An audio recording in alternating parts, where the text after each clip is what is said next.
The phone rang at 2 a.m., St. Mary's Hospital. The doctor's voice slammed into William Matthews' ear. Your daughter, 7 months pregnant, beaten unconscious. The weapon, a golf club. William sat frozen. Rebecca, the daughter who once curled up in his lap during stormy days, was now fighting for her life. But the real shock was yet to come. The culprit was Derek, her husband, who had planned the murder months in advance to claim insurance money. He believed his reputation and lies would shield him. He didn't know he'd awakened a father ready to use every ounce of power and intellect to erase him from existence. The question is, how will Derek Sullivan fall piece by piece, or all at once? The phone's ring sliced through the silent night like a cold knife at 2:17 a.m. William Matthews jolted awake, his heart pounding as the phone's blue light flickered on the nightstand. He was used to late-night calls from assistants or board members, but this number made his blood freeze. Emergency room, St. Mary's Hospital. His hand trembled as he picked up. Mr. Matthews, this is Dr. Henderson. Your daughter, Rebecca, is severely injured. She's 7 months pregnant, and we had to perform an emergency C-section. You need to come now. The words hit like hammer blows to his ribs. William sprang up, his reading glasses clattering to the floor. Is she alive? His voice was hoarse, urgent, almost unrecognizable. She's critical, but temporarily stable. The newborn girl is in the NICU under intensive care. He stood frozen for a few seconds, the room spinning. His wife, Margaret, stirred from sleep, sitting up when she saw his ashen face. What's wrong, Bill? Rebecca, in the hospital. She's been beaten. Get dressed, we're going now. Minutes later, the black Mercedes sped through empty streets. William gripped the steering wheel until his knuckles whitened, his eyes fixed ahead. Margaret clutched the dashboard, her voice trembling. What did the doctor say? Why is Rebecca there? Domestic violence. The 3 words fell from his mouth like stones. Margaret gasped, tears streaming down her cheeks. No way. Derek would never do that. William shook his head, his voice icy. The doctor didn't need to say more. I heard it in her tone. This wasn't an accident. Derek did this.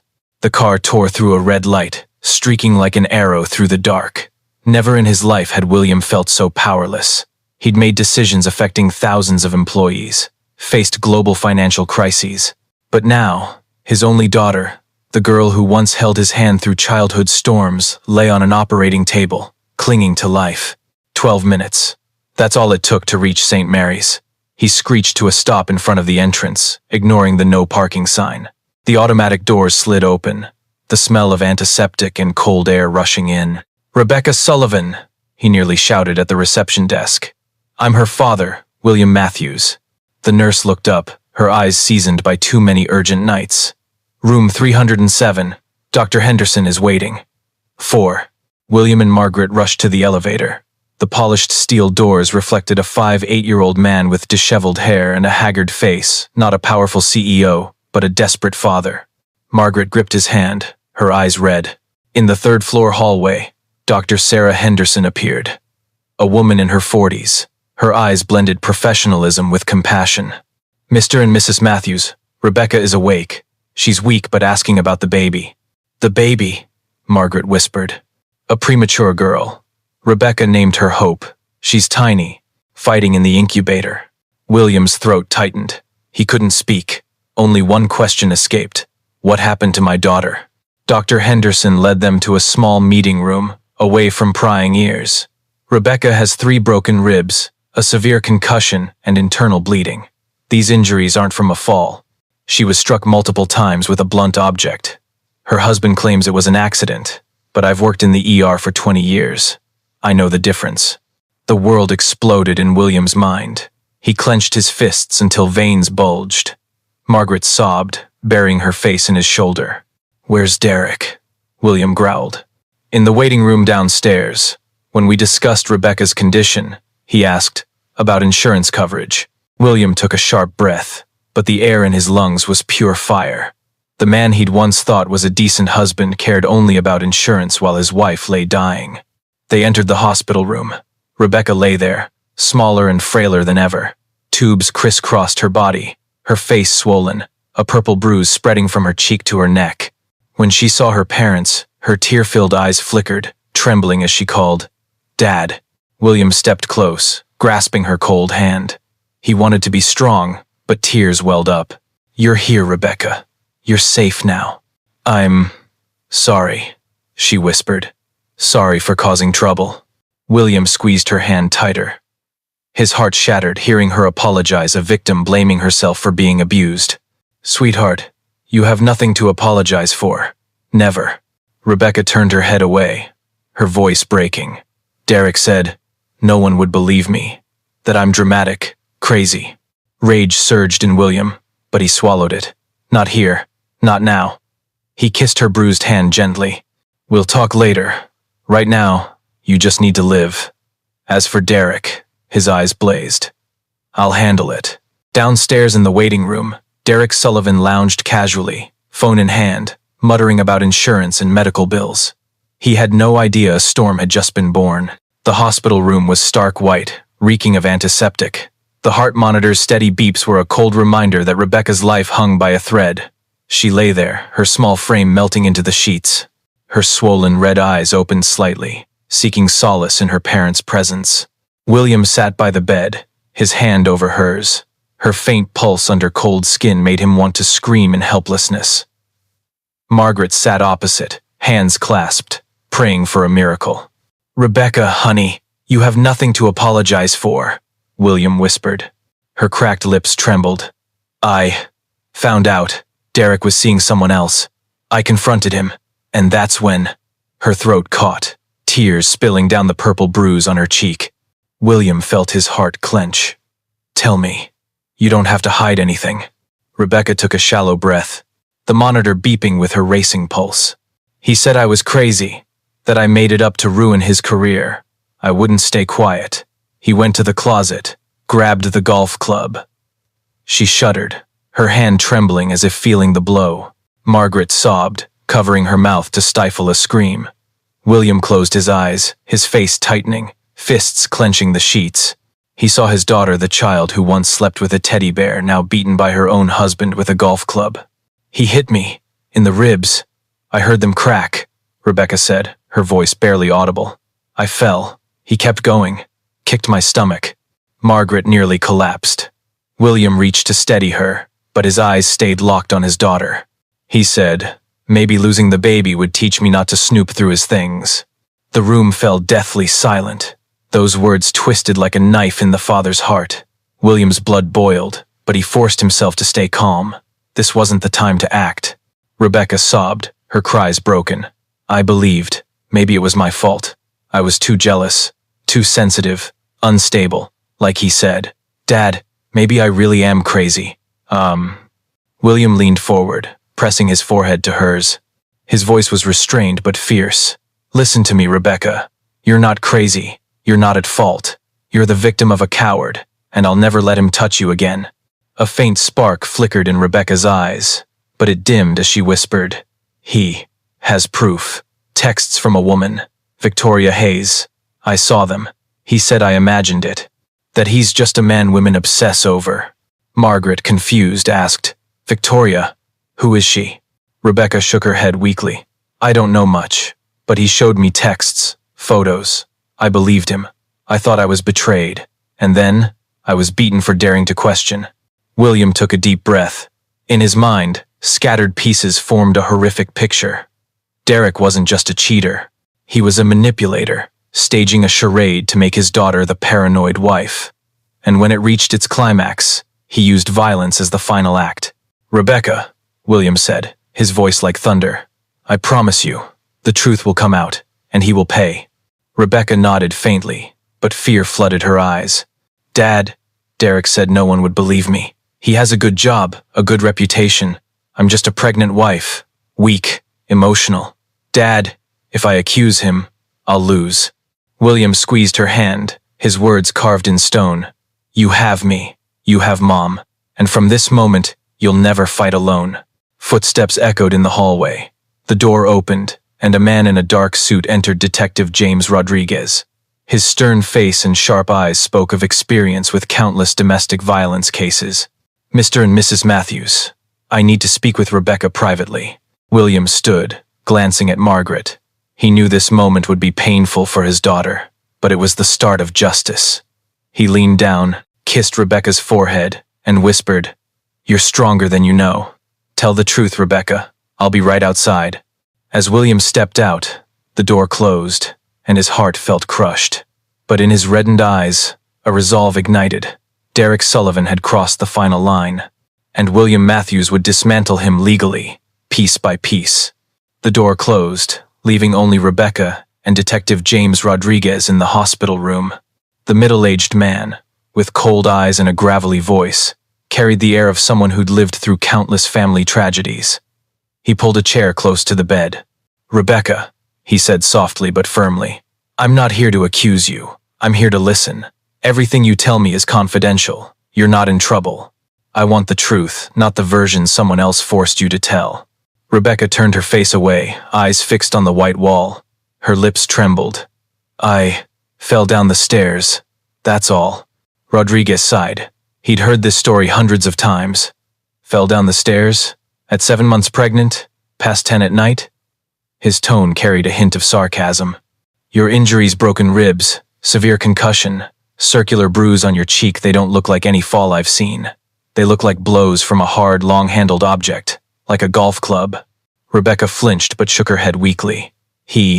Derek said no one would believe me, that I'm too sensitive, dramatic. I don't want to make things worse." Rodriguez leaned forward, his voice softening, sincere. "Rebecca, good men don't put their pregnant wives in the hospital for falling. Good men don't need their wives to invent stories to cover up. I'm not here to pressure you, but understand this. If you stay silent, he'll do it again. And next time, it might be too late for the doctors to save you or the baby." Tears spilled from Rebecca's eyes. She clutched the hospital blanket. "I found texts from a woman named Victoria Hayes. Derek hid them, but I saw. I asked him. He went crazy.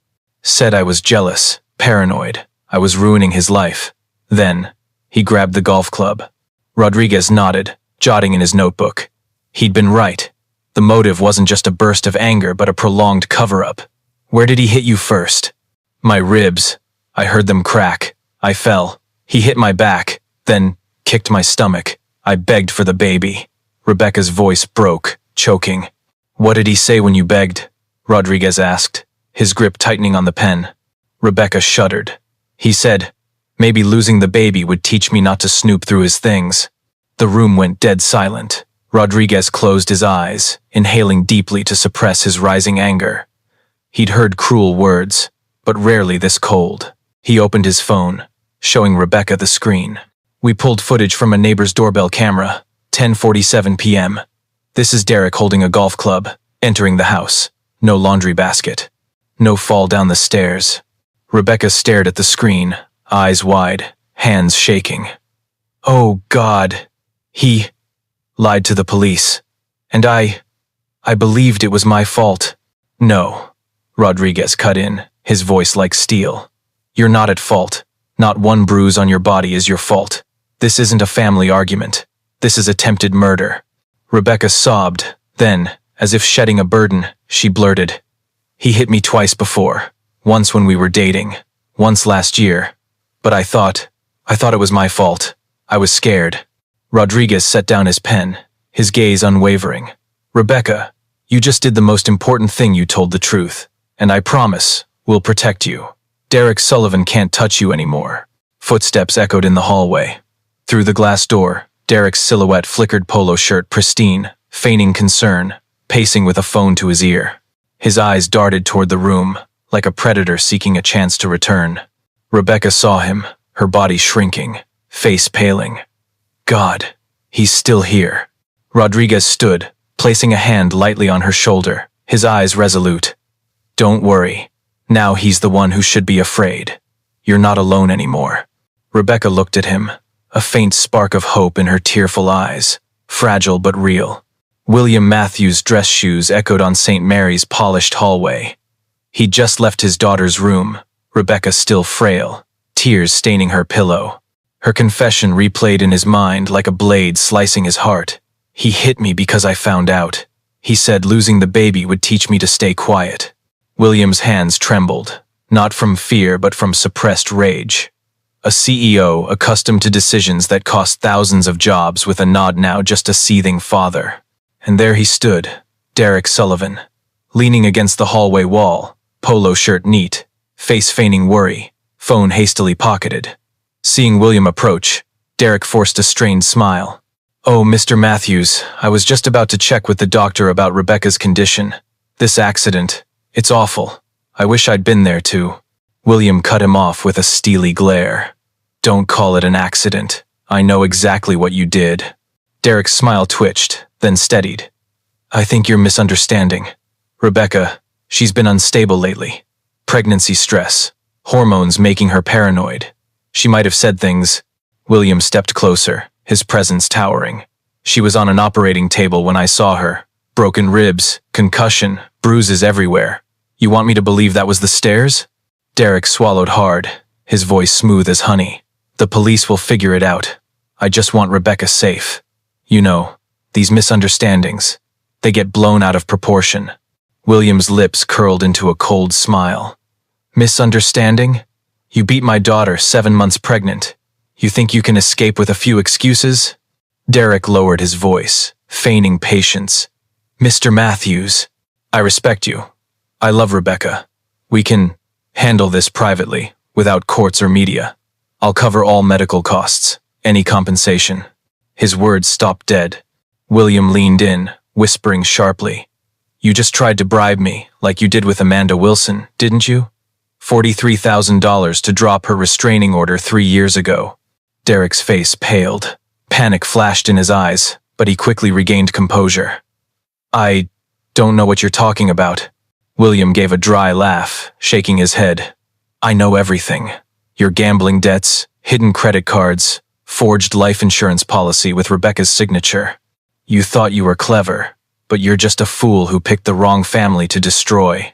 Derek's hands clenched, nails digging into his palms, but his face held its mask. "Are you threatening me?" William stepped back, adjusting his tie, his voice steady as a verdict. "No, Sullivan. I don't need to threaten. I'm informing you. Your career, your money, your freedom. I'll take it all, piece by piece, and everything I do will be legal. When I'm done, the name Derek Sullivan will vanish like it never existed." A heavy silence fell. Nurses and doctors passed in the hallway, but the two men were locked in their own space, each word heavier than steel. Derek narrowed his eyes, trying to seem defiant, but sweat beaded on his temples. "You think you can control the whole system?" William stared, unblinking. "I don't need to control the system. I am the system." He turned and walked away. Derek stood frozen, palms slick with sweat. At the hallway's end, William paused, glancing back at his former son-in-law. "You hit my daughter for the last time. The rest, Derek, I'll deliver the blows." The underground parking garage of Matthews Global echoed with sharp footsteps. Frank Morrison strode toward a black SUV, William Matthews' words still ringing in his ears. "I want everything on Derek Sullivan, from his elementary school days to last night. Leave nothing out." Frank, a former FBI agent now heading corporate security, knew William wasn't joking. When a father with that kind of power gave an order, everything meant digging to the core. 3 hours later, Frank's private security office was littered with files, bank statements, traffic tickets, insurance contract copies, recovered emails. On the large screen, a name flashed red. Amanda Wilson, 31 years old. Frank frowned. Court records from 3 years ago noted, emergency restraining order against Derek Sullivan, domestic violence charges. Withdrawn after 2 weeks. Oddly, right after the withdrawal, Amanda's $43,000 student loans were paid off in a single transfer. No traceable source. Frank tapped the desk. "Bribery," he muttered. "Same old trick." He called William. "Mr. Matthews, I've got a lead. Amanda Wilson, Sullivan's ex-girlfriend. She accused him of abuse, then suddenly went silent. I think she knows more than she said." William's voice was low and cold. "Find her. I want to hear it all. No more secrets." That afternoon, Frank drove to a low-rent apartment complex on the city's east side. The gray building's walls were peeling, paint flaking. Amanda Wilson lived here far from the polished facade Derek always wore. Amanda appeared after a few knocks.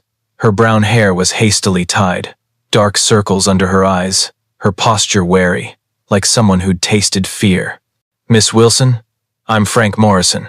I work for William Matthews." The name made her freeze. "Rebecca's father?"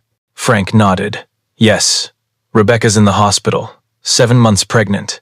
Sullivan beat her with a golf club." Amanda closed her eyes, her body trembling. One hand gripped the door frame. I knew this would happen someday. I tried to warn people, but no one believed me. "Warn how?" Frank softened his tone.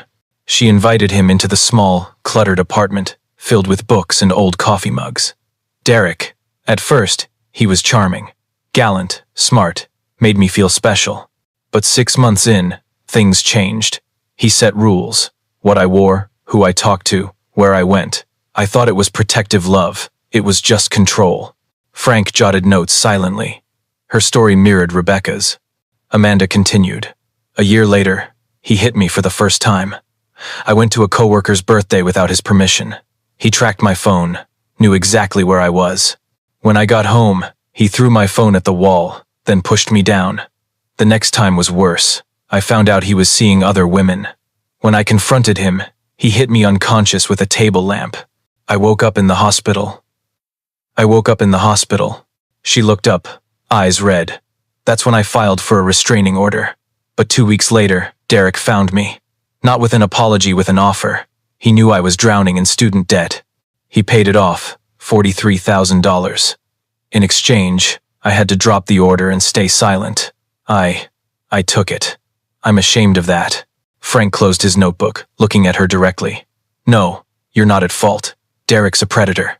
You did what you thought would save you. But things are different now. Rebecca nearly died. Her premature baby's fighting in the NICU. You can help stop him for good." Amanda bit her lip. "If I speak, he'll come after me. Derek always finds a way."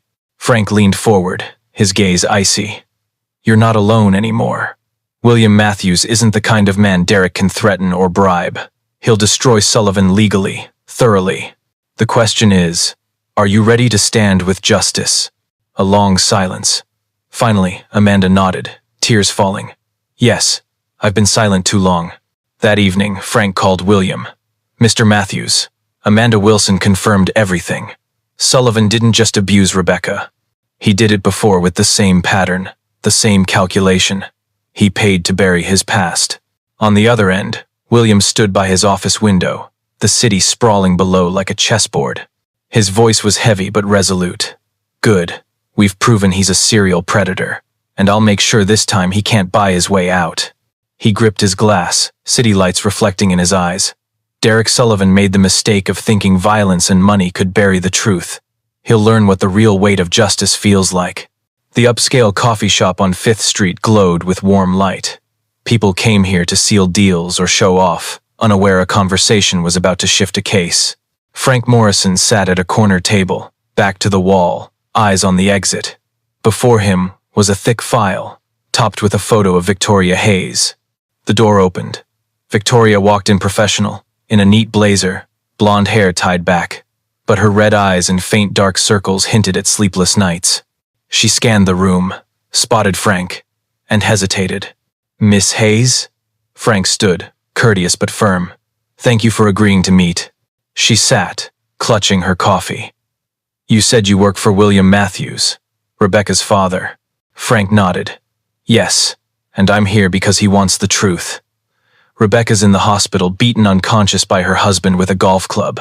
But Derek's telling everyone he was cheating with you, that Rebecca's just paranoid. So, what's the truth?" Victoria shook her head frantically. "No, I never had anything with Derek beyond work. We're in the same marketing department. We had lunch sometimes, talked business. That's it. I never crossed that line." Frank placed the file on the table, pulling out printed texts. "But your phone has intimate messages, secret meetups, love notes. 3 months worth." Victoria grabbed the pages, eyes scanning the lines. The more she read, the paler she got. "No, this isn't me. I never sent. God, I never wrote these words." Frank looked at her directly. "Did you give Derek your phone in the past few months?" She hesitated. 2 months ago. I got a new phone, and Derek offered to transfer my data. I gave it to him, for a week. Frank nodded, confirming a theory. He installed remote control software, sent the texts himself, created fake evidence. When Rebecca found them, he had a reason to snap because she was interfering in a real affair. But it was all fake. You were just a pawn. Victoria dropped the printout, hands trembling. He made me the mistress in Rebecca's imagination, made her hate me, despise me, when I did nothing. Her voice broke, tears rolling down her cheeks. I thought Derek was a good colleague. He'd say his wife was difficult, controlling. I even felt sorry for him. I was so stupid. Frank leaned forward, his voice firm. No, you're not stupid. Derek's a sick manipulator. He staged everything to make you both his puppets, Rebecca the jealous wife, you the fake mistress. And when the time came, he picked up a golf club as his solution. Victoria buried her face in her hands, sobbing. After a moment she looked up, eyes flashing with new resolve. I can't let him keep going. If I can do anything to help Rebecca, to make the truth known, I'll do it. Frank pulled a small box from his bag, revealing a tiny recording device. He placed it on the table, his voice steady. We need him to confess. We need you to meet Derek. Make him think you're still on his side. When he's confident, he'll talk. This is our chance to let him tie his own noose. Victoria stared at the recorder, hands trembling. Fear flickered, but she grabbed it, like seizing a lifeline for redemption. I'll do it. I owe Rebecca that. Frank nodded, his gaze cold but kind. You're not just helping Rebecca, you're saving the other women. Derek will target next. After today, he'll have no more chances. Late that night, Frank called William, reporting briefly. Victoria Hayes agreed to cooperate. She'll wear the wire. We'll get a confession. On the other end, William was silent for a moment, then spoke like delivering a verdict. Good. It's time Derek Sullivan digs his own grave. Neon lights shimmered on rain-soaked streets, reflecting in puddles from the afternoon storm. In a black SUV parked 2 blocks from the Lantern Bar, Frank Morrison and Detective Rodriguez sat motionless, earpieces in. Before them, the signal was steady, a tiny recorder hidden in Victoria Hayes' necklace. Frank leaned in, his voice low. Remember, don't push him. Just listen. He'll reveal himself because of his arrogance. Victoria took a deep breath. What if he figures it out? Rodriguez cut in. Don't worry. We're right here. He can't do anything. But to catch him, we need his words from his own mouth. This is our only shot. Victoria nodded. She adjusted her coat and stepped out, heels clicking on the wet pavement. Each step felt like walking deeper into a tiger's den. The Lantern Bar glowed dimly in red light, jazz humming softly. Derek was already in a secluded corner, a whiskey glass in hand. He looked flawless as always. White shirt, sleeves rolled just right, a half smile of someone who believed himself untouchable. Victoria. He stood, arms open in a mock welcome. I wasn't sure you'd show after all this noise. Victoria stayed calm, offering a faint smile as she sat opposite. I wasn't sure either, but I thought we needed to talk straight. Derek leaned back, eyes scanning her. What's Rebecca been telling you? Victoria shook her head. I just heard she thinks you and I had something. But Derek, you know I never… Right. He waved a hand, as if truth didn't matter. You were just a convenient name, a shadow I created to drive Rebecca crazy. And it worked. She's weak. She's always been weak. In the SUV, Frank and Rodriguez exchanged glances. Each word was another nail in Derek's coffin. Victoria gripped her glass, but her voice stayed steady. So, the hospital? Did you lose control? Derek chuckled, leaning forward, his voice a smug whisper. Lose control? No, Victoria. It was all planned. I was drowning in debt. The company wasn't paying enough. But I had a solution. Rebecca's $500,000 life insurance policy. I just needed a timely accident. Victoria swallowed hard, eyes locked on him. You meant to kill her? Derek shrugged, as casual as discussing a tire change. Yeah, I just picked the wrong moment. She didn't die, but I can try again when things calm down. And then I'll have the money. Clean. No more debt. No more annoying Rebecca. In the SUV, Rodriguez pressed the record button harder, his eyes icy. We've got him. Victoria trembled but played her part. "You're not afraid of getting caught?" Derek laughed, a smug grin spreading. "The police? They believe me. They always do. I'm the model husband, the stellar colleague. Rebecca, a delusional, jealous wife no one trusts. And you," he narrowed his eyes, "you'd never betray me." Victoria's blood ran cold, but she forced a weak smile, resting her hand on the table. "You trust me, Derek?" He tilted his head, his gaze terrifyingly confident. "Victoria, you're the perfect witness. No one suspects you. And as long as you're with me, we're both safe." Her necklace vibrated faintly with her quick breaths. Every word he spoke was captured, undeniable. Outside, Rodriguez removed his earpiece, turning to Frank. "That's enough. Confession, motive, plan. This is a conviction before the trial." Frank nodded, eyes fixed through the glass at Victoria facing the devil she once thought was a good colleague. In the bar, Derek raised his whiskey, his voice a final challenge. "Rebecca thinks her powerful daddy can save her, but Matthew's power won't help her. Justice goes to the one with the better plan. And I always have a plan." Victoria smiled faintly, but her eyes sparked with defiance. She knew each word he spoke was tightening the noose around his neck. Dawn spilled pale light over the city. From the 48th floor office of Matthews Global, William stood before a massive glass window, watching thousands of windows light up. Below, the city was a chessboard, and he a cold strategist. Frank Morrison entered, placing a thick file on the mahogany desk. "You've heard the recording. We have everything. Confession, financial motive, insurance scam, gambling debts. This isn't just domestic violence anymore, it's premeditated murder." William turned, his eyes no longer just a grieving father's but those of a CEO versed in brutal corporate battles. "The police will handle him, but I want more than prison. I want him stripped his reputation, money, career. When he looks in the mirror, I want him to see a coward with nothing left." Rodriguez sat, his voice steady. "I'll submit the recording to the DA this morning. He'll face charges for attempted murder, insurance fraud, and identity theft. No lawyer can dispute this evidence." Frank added, "And I've sent his financial records to Patterson Marketing's board. In a few hours, he'll be fired." William nodded slightly. No smile. This is just the beginning. Meanwhile, in a rented downtown apartment, Derek Sullivan stood before a mirror, tie askew. His bloodshot eyes betrayed sleepless nights. His phone buzzed incessantly. Loan sharks, lawyers, colleagues. He turned on the TV, and his blood froze as his face appeared on the morning news. Patterson Marketing mid-level manager suspected in severe domestic violence case. Sources say police are expanding the investigation. Derek hurled the remote at the floor, teeth grinding. "Damn it! William Matthews. He's behind this." He recalled the night at the bar with Victoria. Her strained smile, uneasy eyes, and the glinting necklace. He'd ignored it then, but now, his heart iced over. "Victoria," he muttered, "you betrayed me?" At Matthews Global, Rodriguez signed paperwork while Frank displayed a strategy map on a large screen. "We've got 3 simultaneous strikes: legal, financial, and media. Legal, the recording and insurance files.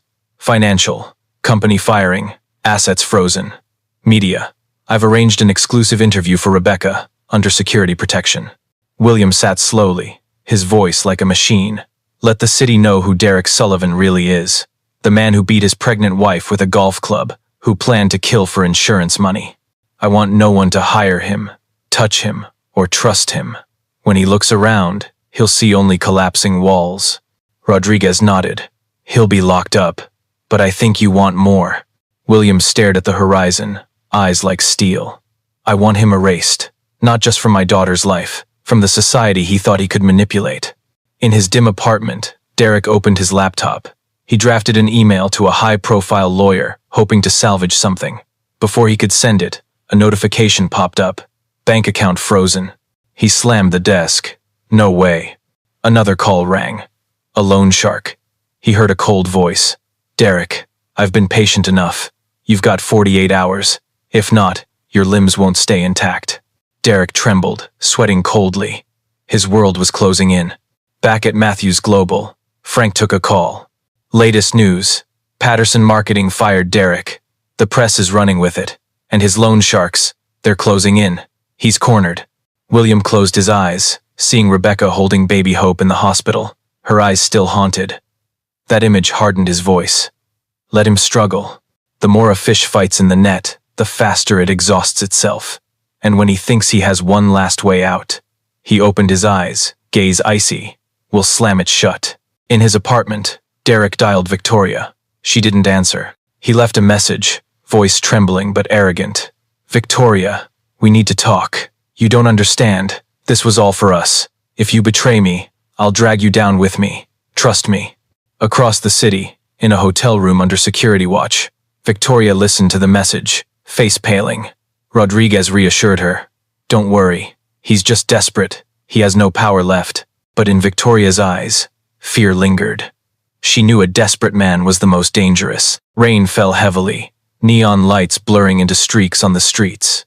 In his messy apartment, Derek Sullivan sat motionless, an old gun on the table. He'd never felt so exposed. Accounts frozen, job gone, loan sharks circling, and now the press calling him a monster. But a voice in his head whispered, "You're not the victim. You're in control. You controlled Rebecca. You can control this." He opened his laptop, drafting a long email to a tabloid. Rebecca Matthews is a liar, mentally unstable. Her father, William Matthews, is orchestrating a conspiracy to ruin me to protect his company's image. I have proof. Derek paused, a faint smile forming. He'd make himself the victim, paint William as the manipulator. The press loved that narrative. Plant enough doubt, and he'd still have a chance. While Derek schemed, at Matthews Global, William and Frank met privately with Rodriguez. A large screen showed live news, Derek leaving his company in handcuffs days earlier, with angry comments flooding in. What's he going to do? Rodriguez asked, eyes sharp. William sat, arms crossed, eyes on the screen. A wounded animal has two choices, run or attack. Derek has nowhere to run, so he'll try to strike. The question is, who first, me or Rebecca? Frank nodded. We've doubled security around the hospital. Rebecca and Hope are never alone. But if he's foolish enough to try, William cut in, voice icy. He'll walk into his own noose. We need him to make a big mistake, one he can't deny. At dawn, Derek drove his old sedan, face gaunt, eyes bloodshot. He stopped outside St. Mary's, staring at the NICU's glowing lights. Inside were Rebecca and his tiny daughter, or rather, William Matthews' daughter, under protection. Two thoughts swirled in his mind. Go in, make her retract her statement. Or, end it all tonight. He touched the gun in his coat pocket. But as he reached for the door, a bright headlight beam hit his face. A sleek black SUV parked opposite, two men in suits stepping out. Derek recognized one Frank Morrison. His heart clenched. Matthews' bloodhound. In a nearby coffee shop, William sat in the dark, watching through rain-streaked glass. He didn't need to be there, but he wanted to see this moment. Derek Sullivan, the son-in-law who dared beat his daughter, now a trembling shadow. What will he do? Frank asked quietly through the comms. William replied curtly, let him choose. Every choice leads to our trap. Derek shrank back in the car, sweat beading on his forehead. He knew entering the hospital would get him caught instantly, but fleeing would make him a coward, and that he couldn't stomach. He roared, punching the steering wheel. No one takes me down. Not William Matthews. Not Rebecca. No one. He floored the gas, speeding off into the rain, leaving Frank's SUV behind. Frank spoke into the comms. He's running. William sipped his coffee, voice even. Let him run. He'll choose his own destruction, and I want him to think he's still in control. The trap closes slowly. 2 days later, a tabloid article appeared. CEO William Matthews hiding dark secrets? Son-in-law alleges family power struggle. Derek had emailed everywhere, claiming William was the manipulator, using the case to smear him. But as the article spread, police released a flood of evidence. The recorded confession, doorbell camera footage, financial records. Public opinion turned on Derek in hours. If he hoped to be the victim, that hope died quickly. That night, Derek drank alone, the TV blaring news about him. Abuser, attempted murderer, insurance fraudster. His phone rang. A loan shark. He didn't answer. A cold voice filled his voicemail. 24 hours. Derek clutched his head, eyes wild. He was out of moves, but a thought sparked. If William Matthews thinks he's won, I'll hit where he least expects. He grinned maniacally, wiping down the gun. The city lay under a foggy dawn, skyscrapers shrouded in a hazy maze. Derek Sullivan sat in his old sedan, gun hidden under his coat. He'd lost everything: reputation, job, money, with loan sharks breathing down his neck. Only one way out remained. If William Matthews made me the villain to the world, I'll make him a target. I'll show him what loss feels like. He held a suicide note written the previous night, tucking it into his inner pocket. In it, he framed William as the manipulator, himself as a man destroyed by power. If it ended in blood, he wanted to leave a seed of doubt. At Matthews Global, William entered the empty 48th floor boardroom. Frank Morrison and Detective Rodriguez were waiting. "You sure he'll try?" Rodriguez asked, eyes tense. William removed his glasses, wiping them slowly. "A man who's lost everything has only animal instinct left. Derek wants to prove he still has power, and the only power he has left is that gun." Frank glanced at the computer, showing security camera feeds around the building. Security's doubled. If he comes here, he won't escape. William nodded faintly, voice cold. "Good. I want everything recorded. I want the world to see his true face." Around 9 a.m., Derek appeared. Dark coat, cap pulled low. He entered Matthews Global's lobby. His eyes darted, trying to seem confident, but sweat glistened on his temples. "May I help you?" the receptionist asked, polite but tense. "William Matthews," Derek said curtly, voice hoarse. "I have an appointment." No one in the lobby knew the exchange was being recorded, every gesture, every glance. William had anticipated it all. Derek was led to the 48th floor. The elevator doors opened, revealing William waiting in the vast boardroom, the foggy city behind him. No one else was there. "We need to talk," Derek said, stepping in, hand gripping the hidden gun. William turned, eerily calm. "You hurt my daughter. You tried to kill her baby. What's left to say?" Derek smirked, but it was distorted. "You think you've won? You used money and power to crush me, but you can't destroy the truth. Rebecca's always been unstable, and you know it." William didn't blink. "I know the truth, Derek, and it's being recorded right now." Derek froze. "What?" In the ceiling corner, a small red light blinked. A camera. He realized every word he said was being captured, not just for the police, but for the courts and media.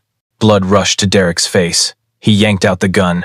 "If you think you can make me a public fool, you're wrong." At that moment, the boardroom door burst open. 2 security guards rushed in, guns drawn, Rodriguez behind, voice commanding, "Drop the weapon, Derek. It's all recorded. You have no way out." Derek's breaths came fast, eyes wild. He looked at William, hoping for fear. But William stood firm, eyes like steel. "You call yourself a man?" William said, voice steady. "A real man protects his family. You're just a coward who used a golf club on a pregnant woman." The words hit like a slap. Derek roared, raising the gun. But instantly, a blinding flash from a stun device flared. A small bang. Derek staggered, the gun clattering to the floor. He collapsed, trembling, muttering, No way. I'm in control." Rodriguez cuffed him, reading the charges loudly. "Derek Sullivan, you're under arrest for attempted murder, severe domestic violence, financial fraud, and now threatening CEO William Matthews with a weapon." Frank bagged the gun as evidence. Every camera had captured Derek's draw, his half-confession, his final frenzy. William stepped close, looking down at him. "You chose this path, Derek. No one destroyed you. You destroyed yourself." Derek hissed, but had no strength to fight. His eyes held only emptiness. As police escorted Derek from the building, dozens of reporters waited. Flashes erupted, microphones thrust forward. "Mr. Sullivan, any comment? Did you plan to kill William Matthews? Do you regret attacking your wife?" Derek kept his head down, sweat dripping, cuffs gleaming in the sunlight. The image spread across the city in minutes. In the high-rise boardroom, William watched the media frenzy below, his face neither triumphant nor angry, just coldly silent. Frank asked quietly, "Are you satisfied?" William replied softly, "Satisfied isn't the word. I just know one thing: my daughter and granddaughter can sleep soundly tonight, and he will never hurt anyone again. A month later, courtroom 3 of the federal courthouse was packed. Dozens of reporters, cameras, and domestic violence survivors filled the seats. The Derek Sullivan attempted murder of pregnant wife case had become a symbol in debates about justice, power, and survival. Rebecca Matthews sat in the front row, hands trembling as she clutched a small notebook. Beside her was Margaret, her mother, and behind William Matthews, face stern but eyes resolute. Rebecca never imagined facing Derek in a room full of people like this. The iron door clanged. Derek Sullivan was led in an orange jumpsuit, wrists cuffed. He was gaunt, hair disheveled, but his eyes still held defiance. As he passed Rebecca, he flashed a twisted smile, the smile that haunted her through 2 years of marriage. Rebecca gripped Margaret's hand tighter. She whispered, "Mom, I'm not shaking anymore. Today, I'll tell everything." The prosecutor stood, opening. "Honorable jury, today you'll hear a story not just of domestic violence. This is premeditated attempted murder, meticulously planned with deceit, manipulation, and cruelty. The defendant, Derek Sullivan, beat his 7-month pregnant wife with a golf club to profit from a $500,000 life insurance policy. All evidence from cameras, financials, to his recorded confession will show he's not a victim, but a predator." The defense objected, claiming Derek was pressured, under financial stress, and Rebecca exaggerated the truth. But William knew these were weak plays. He'd ensured no detail was overlooked. The pivotal moment came when Rebecca took the witness stand. Before hundreds of eyes, she adjusted the microphone, taking a deep breath. "Please tell the court what happened that night," the prosecutor asked. Rebecca looked at her hands, then up, her voice trembling but clear. "That night, I confronted my husband about texts I believed he sent to another woman.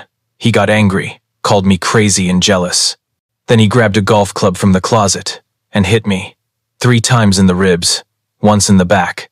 When I fell, he kicked my stomach hard." A murmur rippled through the courtroom. Rebecca bit her lip but continued. "I begged him to stop, said it was for the baby, and he replied, 'Maybe losing the baby will teach you your place.'" The courtroom fell silent. A female juror dabbed her eyes with a tissue. Rebecca choked up, but her eyes burned. "I'm here today, not just to accuse Derek, but to tell other women if you're hit, controlled, made to feel crazy, you're not alone. I believe you. I'm proof the truth will win." In the damp prison cell, Derek Sullivan sat with his head bowed, his hand clutching a hidden scrap of paper in his pocket. A copy of a life insurance contract with a different name, a secret never revealed in court. A crazed glint flickered in his eyes. "Matthews thinks it's over, but he never understood. I have other pieces in play, and I'll be back." At the same moment, William stood in his office, gazing at the city lights from above. He believed he'd destroyed Derek, but deep down, a part of him knew men like Derek never fully vanish.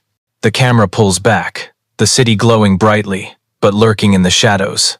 Another battle waits to erupt, and this story is only just beginning.